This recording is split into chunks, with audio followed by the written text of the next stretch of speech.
Привет! Сегодня снимаю для вас обзор кошелька Малика, который был представлен в распродаже каталога номер 5. Он был по 600 рублей.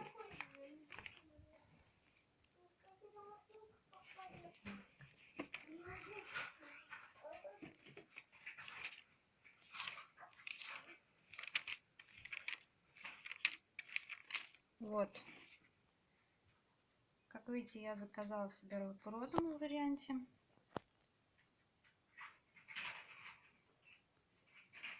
Размеры 20 на 10 на 4. Ну, так свободно входят все купюры. Очень качественно сделан. Ну, плюс еще скидка представителя. Так, вот я его поймала. Он довольно такой пухленький, объемный, такой шероховатый.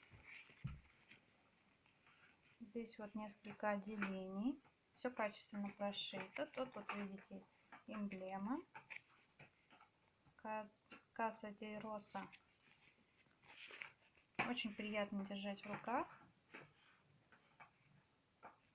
Отделение для карточек и прозрачное. Так, здесь иногда бывают карманы, здесь нет кармана, потому что вшито вот это украшение. Оно такое плотное. Я сомневалась, брать ли этот кошелек из-за того, что вот эта часть, она выпирает и будет, скорее всего, при эксплуатации маленько, я ее буду задевать постоянно. Но сама по себе вот этот ремешок сам по себе очень плотный. Так что, думаю, долго проношу его. Что еще сказать? В принципе, все. Рекомендую к покупке. Кошелек очень классный. Всем пока.